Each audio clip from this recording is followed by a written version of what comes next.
inspirer encore ce matin. Viens nous parler encore ce matin. Seigneur, utilise-moi, Père, pour bénir une personne, pour parler à une personne. Et que ton Esprit Saint, oh mon Dieu, mon roi, soit en moi. Que la chair qui est en moi se taise. Et que toi, si tu es l'autorité de ta contrôle. Nous te bénissons, nous te magnifions, nous te exaltons encore ce matin. Au nom de Dieu, j'ai prié. Amen, amen et amen. Amen. Bien-aimé, on va aller directement dans le vif du sujet. Tu vas ouvrir ta Bible dans le livre de Daniel au chapitre 10. Daniel chapitre 10, verset 12 à 13. S'il y a un bon lecteur parmi nous, si tu as déjà calé ta Bible, gloire à Dieu, ta Bible avec toi, donne-moi un bon amen. Pendant que tu cherches le passage dans le livre de Daniel, voilà pourquoi je m'envoie souvent les passages un peu plus tôt pour que nous puissions gagner en temps. Daniel chapitre 10, verset 12 à 13. S'il y a un bon lecteur, faites-nous la lecture, s'il vous plaît.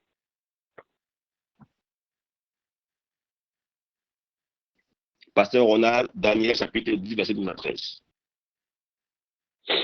Je suis avec la version second premier, je vais chercher. Oui.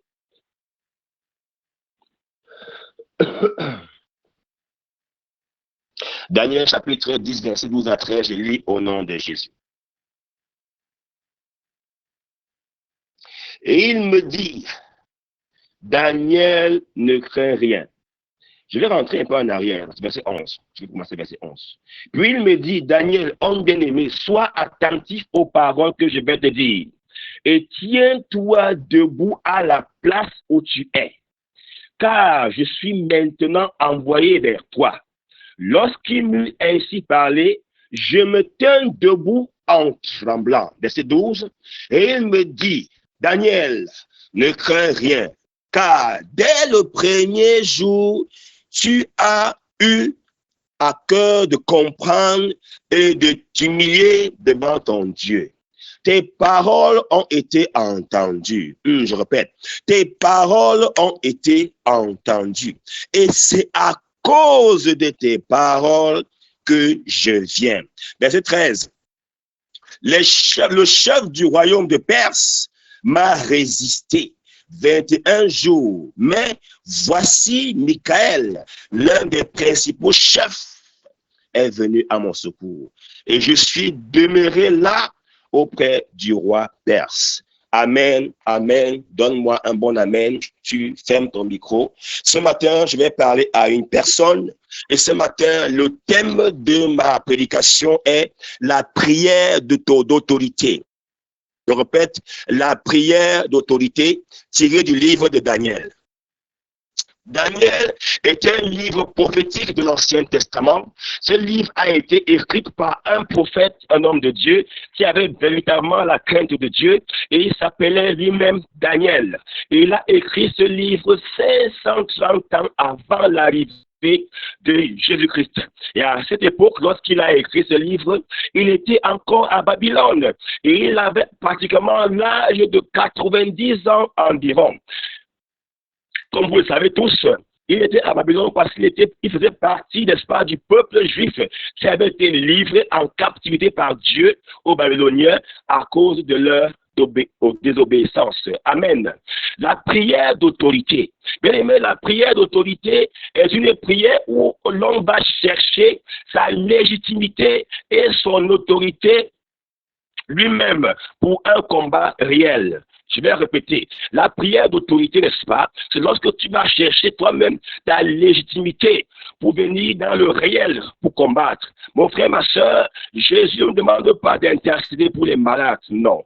Jésus ne nous demande pas d'intercéder pour les malades, mais de les guérir. Jésus ne nous demande pas d'intercéder pour les lépreux, mais de les purifier. Jésus n'a pas demandé d'intercéder pour les morts, mais de les ressusciter. Il n'a pas demandé d'intercéder pour la délivrance, mais de chasser nous-mêmes les esprits impurs. Donne-moi un amen que je te parle encore ce matin.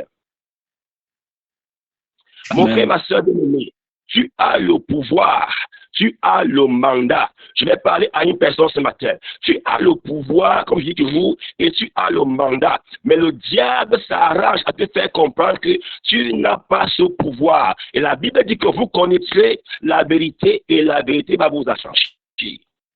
La Bible le dit clairement dans le livre de Luc, chapitre 10, verset 19.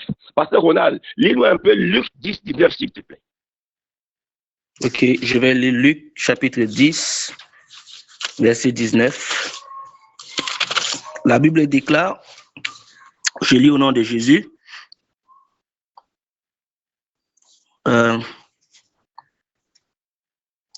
cependant, voilà, mes yeux ne voient même. Voici, je vous ai donné le pouvoir de marcher sur les serpents et les scorpions et sur toute la puissance de l'ennemi, et rien ne pourra vous nuire. Amen. Je vous ai donné le pouvoir de marcher sur les serpents et sur les scorpions et sur toute la puissance de l'ennemi, et rien ne pourra nous nuire. Daniel a prié. La Bible, Daniel a prié. Daniel a prié et la Bible dit que depuis le jour où il a été élevé, ça peut être élevé, son cœur a été écouté par Dieu. Dieu l'avait déjà écouté. L'ange qui était censé apporter les réponses aux prières de Daniel avait été bloqué au deuxième ciel. Par qui? Par le roi des Perses. Le roi des Perses était cet esprit-là qui gérait le ciel du territoire perse. Je vais ouvrir un peu une lanterne pour qu'une personne comprenne. Je vais ouvrir un peu ton esprit pour que tu comprennes bien ce matin. Dans chaque royaume, il y a un roi. Le roi exerce la fonction et l'esprit qu'il a exerce la fonction spirituelle. C'est pareil pour un pasteur qui travaille avec le Saint-Esprit. Le pasteur exerce la fonction de pasteur, mais aussi le Saint-Esprit exerce une fonction spirituelle en eux. Par exemple, l'exemple de Goliath. Goliath n'était pas son nom, mais le nom de l'esprit caché derrière lui. Goliath était un géant qui avait une mère, qui avait un père, donc forcément il avait une descendance. Voilà pourquoi lorsque David arrive, il prend sur sa main 5 cailloux, mais c'est avec un seul qu'il a tué Goliath. Les 4 autres cailloux étaient destinés pour la génération de Goliath. Et pour bien le comprendre, va lire le livre de 2 Samuel. Je prends encore un autre exemple, l'exemple de Hérode, pour que tu comprennes bien.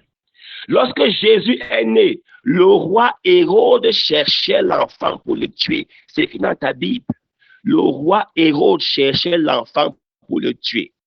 Et l'ange apparut en songe à Joseph et lui dit, demande de fuir en Égypte avec l'enfant jusqu'à la mort de Hérode. Et tu verras que Hérode est mort. Jésus revient.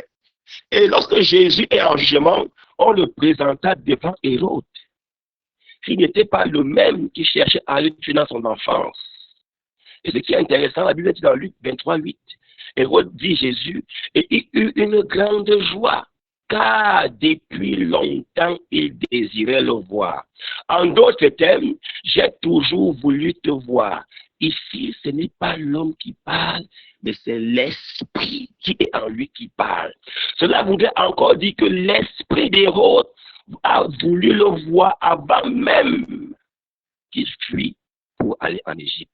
Donc cet Hérode-là meurt, mais l'objectif n'est pas mort. Le premier Hérode qui voulait voir Jésus étant enfant était mort, mais le deuxième Hérode qui voulait voir Jésus n'était pas encore mort. Donc l'esprit qui était dans les Hérodes, en fait, ce n'était pas lui-même, mais c'était le spirituel. L'esprit veut voir Jésus. Le nouveau Hérode qui est arrivé, qui veut voir Jésus, a gardé le même objectif, comme son prédécesseur qui était mort. Comme pour dire que l'esprit est le même, mais les hommes sont changeants. D'où derrière chaque fonction de la Judée se cachait une autorité spirituelle appelée les Hérodes. Revenons à nos moutons. Donc, le roi de Perse gouvernait, mais à sa fonction était assignée une identité spirituelle. Pendant ce temps, cet ange était en confrontation avec le roi des Perses dans le 2e ciel pendant 21 jours. Dieu va envoyer l'ange Michael pour venir à la rescousse car il fallait un ange plus fort et plus puissant. Pourquoi Dieu va envoyer l'archange? Parce que Daniel était toujours connecté aux choses de Dieu. Mon frère, lorsque tu es toujours connecté aux choses de Dieu, Dieu va te donner toujours la possibilité d'être vainqueur. Tu es dans la prière l'autorité. Et dans la pleine autorité, tu dois toujours rester connecté toujours à Dieu. Il y a dans ta famille, il y a la sorcellerie dans ta famille. Et tu pries avec des prières de douceur. Tu pries avec des prières de récitation. Les gens viennent prendre ton héritage. Les gens veulent ta vie. Les gens viennent prendre tes enfants. Les gens viennent ravir ton mariage. Les gens veulent ton intelligence. Il y a des liens de malédiction dans ta famille. Il y a des forteresses sataniques et maléfiques. Alors laisse-moi te dire que tu ne peux pas prier avec des requêtes, mais tu dois prier avec des prières d'autorité. La Bible dit dans Luc 4:36, tous furent saisis de stupeur et ils se disaient les uns aux autres, quelles paroles ils commandent avec autorité et puissance aux esprits impurs et ils sortent. Comment le nom de Jésus a eu l'autorité, mon frère, ma soeur? Je vais t'expliquer. Jésus ne parlait pas aux démons avec des paroles molles. Jésus ne parlait pas aux démons avec des paroles pour les caresser ou pour les cajoler. La Bible dit qu'il commandait avec force et puissance aux esprits impurs. Et ces mots sont des mots qui ordonnent aux esprits, aux maris de nuit de libérer. Ces mots d'autorité ordonnent aux sirènes des eaux de libérer. Ces mots puissants ordonnent à la sorcellerie de te lâcher prise. Ces mots ordonnent aux démons de te lâcher prise. Ces mots d'autorité ordonnent aux esprits de limitation de partir dans ta vie. Ces mots d'autorité demandent aux malédictions familiales de partir dans ta vie avec puissance et autorité. La Bible dit, quel est cet homme qui parle avec autorité aux démons? Tu es là dans ta famille. Les gens marchent dans ta tête. Les gens courent dans tes rêves. Les gens jouent avec tes grâces. Les gens jouent avec ton mariage.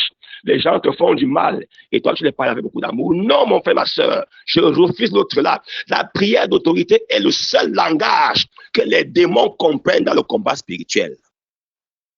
La prière d'autorité est le seul langage que les démons comprennent dans le langage spirituel. Mon frère, ma soeur, quand tu sens un mur invisible devant toi, tu sens un esprit qui te dérange. Alors, mon frère, ma soeur, le combat spirituel est le combat où on le fait avec puissance et autorité. Tu dois bombarder, mon frère, ma soeur, tous ceux-là qui viennent comme ça, catapulter ta vie. Tu dois être un guerrier de Jésus-Christ. Tu dois être un caterpillar pour écraser le monde spirituel. Tu as le marteau des démons en toi. Tu as le marteau du diable entre tes mains. Mon frère, ma soeur, tu dois passer au niveau de croyant, au niveau de combattant spirituel. Tu dois passer de niveau de croyant au niveau de femmes de feu, de femmes de combat. Beaucoup de personnes aujourd'hui sont bloquées, sont assujetties par des liens, par des esprits familiaux qui viennent bombarder, détruire leur vie, affecter leur vie dans tous les domaines qu'ils entreprennent. Et tu restes là pour faire des prières de récitation. Parfois, tu ne sais même pas d'où proviennent tous ces problèmes, mais tu te retrouves dans un dilemme. Tu te retrouves dans un dilemme que tu ne connais pas le commencement et la fin. Laisse-moi te dire qu'il y a longtemps que cela existe, car cela n'existait pas seulement aujourd'hui et ne vient pas de toi, mais tu te trouves en train de subir, en train d'hériter. Et c'est en train de te fatiguer, de fatiguer ta vie, de fatiguer la vie de tes enfants.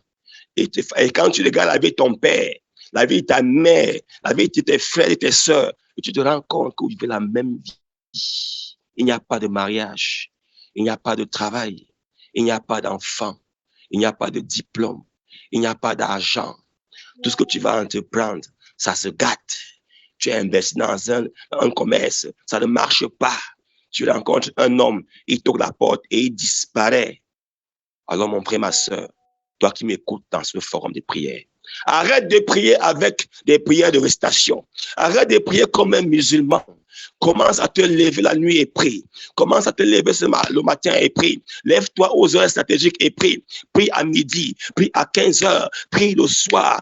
Prie et prie et prie encore. Commence à parler avec puissance. Commence à détruire les œuvres du diable dans ta famille. Commence à chasser et à réprimander les démons. Commence à parler avec autorité et brise les ruses et les forteresses maléfiques qui bombardent ta vie. Arrête de réciter Notre Père qui est au ciel. Je vous salue Marie. Prends autorité maintenant par la parole. Commande la personne qui doit devenir un soldat, un guerrier, une guerrière, Jean d'esprit. C'est toi qui as le pouvoir de les détruire. Tu as un mandat. Tu as l'autorité. Tu as l'ordre. La prière d'autorité est ton partage ce matin. Toi qui m'écoutes. Le Seigneur a dit, je vous donne le pouvoir. Je vous donne le pouvoir de marcher sur quoi? Sur les serpents et sur les scorpions. Laisse-moi te dire ce matin que tout serpent, tout scorpion qui était caché encore dans ta famille et qui opérait mystiquement, ce matin, le Seigneur te donne la puissance. Il te donne le code. Il te donne le secret de les piétiner, de les écraser. Et rien ne pourra te nuire. Pourquoi? Parce que tu as quelqu'un en toi qui domine ces serpents. Tu as le Créateur en toi. Tu as l'anti-venin en toi. Bien-aimé, lorsqu'on reçoit un mandat ou une autorité, c'est pour l'exercer. Mais il y a des gens qui reçoivent des mandats, il y a des gens qui reçoivent le pouvoir, mais n'exercent pas ce pouvoir. Mon frère, ma soeur, tu dois exercer le pouvoir que tu as reçu. Tu dois exercer le mandat que tu as reçu. Jésus te donne un mandat, il n'est pas fou. Tu dois être confiant pour recevoir ce mandat. Tu dois être confiant pour appliquer ce mandat. Tu dois être confiant étant sûr de toi. Beaucoup de personnes sont parfois dans la confusion. Ils sont dans la peur, dans le doute, dans la lourdeur. La bonne nouvelle est qu'il y a un seul nom qui peut les faire fuir. C'est le nom du Seigneur Jésus qui est en toi. Si tu étais attaché à ton lit, tu sens comme si tu es lié. Tu sens comme si tu étais attaché. Tu sens comme s'il y avait quelque chose qui te bloquait sur ton lit, qui t'empêche de lever. Prononce le nom de Jésus et tous vont fuir loin de toi. Un nom qui a de la puissance. Un nom qui a de l'autorité. Bien-aimé, il y a un nom qui est élevé dans les cieux, sur la terre, sous la terre. C'est le nom de Jésus. Devant ce nom, tout genou fléchit. Devant ce nom, tout malade est guéri. Devant ce nom, tout blocage lâche prise. Devant ce nom, les malédictions deviennent des bénédictions. Devant ce nom, le célibat change en mariage. Devant ce nom, le chômage change en travail. Devant ce nom, l'austérité devient des jumeaux. Reçois cela ce matin au nom de Jésus. Reçois cela ce matin au nom puissant et souverain du Seigneur Jésus-Christ. Bien-aimé, comment se fait-il que Jésus t'a donné le pouvoir, mais le sorcier manipule encore ta vie? Tout simplement parce que tu refuses d'appliquer ce pouvoir que tu as reçu. Le sorcier t'empêche de réussir parce que toi-même tu refuses d'appliquer le pouvoir. La Bible dit que Jésus parlait aux démons avec pouvoir. La Bible dit que Jésus parlait aux démons avec pouvoir. Donc, mon frère, ma soeur, arrête de pleurnicher et applique ton pouvoir. Arrête de pleurnicher et applique ton pouvoir. Les démons et les sorciers ne sont pas tes égaux. Donc, tu ne dois pas les parler en les caressant ou en les suppliant. Comme par exemple, tu vas dire, tu sais que dans ma famille, tes oncle est sorcier, tes oncle est compliqué, mais tu vas quand même le voir, tu dis, oncle, remets-moi mes finances, remets-moi mon étoile. Non, mon frère, ma soeur. Tu lui parles avec autorité. Même quand je le salue, et toi, comme quand tu peux le saluer, tends la main avec assurance que tu as quelqu'un en toi qui est au-dessus de lui. Esprit impur, libère mes finances. Esprit impur, je te chatte mes entrailles. Esprit impur, j'ai détruit tes œuvres sur mon commerce. Esprit impur, je chatte l'esprit de limitation dans ta vie. Tu dois parler avec autorité. Tu dois parler avec force. Tu dois parler avec puissance. C'est ça la prière d'autorité. La Bible dit comment est-ce qu'il fait pour parler tant aux démons avec autorité? Parce qu'il y avait quelque chose de spécial en lui. Une force spirituelle, une autorité spirituelle. Mon frère, ma soeur, comme je dis toujours, les démons sont les rebelles depuis le ciel. Ils ont été déchus depuis le ciel. À cause de quoi? À cause de la rébellion. La rébellion entraîne la déchéance. Ils n'ont pas gardé leur source, ces démons. Ils sont connectés à une autre source. La source du mal, la source de la haine. Frères et sœurs, ne parle pas au diable en les caressant, mais par contre, frappe-les durement. Le diable et ses agents sont des rebelles pour l'éternité. Dieu, dans son amour, a envoyé Jésus-Christ pour nous et non pour les démons. La Bible dit l'amour de Dieu pour l'homme et non l'amour pour les démons. Il y a des gens qui font des couches de nuit, se trouvent dans ce plaisir-là. Ils ont des plaisirs à faire des rêves érotiques, à coucher dans leur sommeil et se plaisent dans ça par pure ignorance. Mais ce matin, je vais te dire, laisse-moi te dire ce matin, mon frère, ma soeur, si tu couches encore et fais encore des rêves érotiques, si c'est ton partage, tu dois prier pour ça. Parce que le démon qui couche avec toi dans tes rêves ne trouve pas du plaisir. Le diable ne connaît pas le plaisir du sexe. Il fait le sexe avec toi dans tes rêves pour avoir accès à ton trésor. La Bible dit, là où se trouve ton cœur, se trouve aussi ton trésor. Et le cœur manifeste les désirs. Or, le désir du plaisir et tout ce qui est plaisir aspire au désir. Et quand Satan vient en toi, dans ton rêve, dans ton sommeil, pour coucher avec toi, en fait, il te donne du plaisir pour avoir accès à ton trésor. Satan ne vient pas dans tes couches de nuit pour jouer avec toi. Il n'a pas besoin de ça. Il vient parce qu'il vise quelque chose qui est en toi. Bien-aimé, si tu vois quelqu'un qui vient en rêve pour coucher avec toi, tu dois te lever et le chasser et le briser en 1000 morceaux. Comment? Par la prière d'autorité. Tout homme qui te drague et veut rapidement coucher avec toi en te donnant de l'argent ou le iPhone 18, c'est un sorcier. Il veut voler ta grâce. Il veut voler ta destinée. Il veut voler ton étoile. Il veut voler ce que Salopin a mis en toi.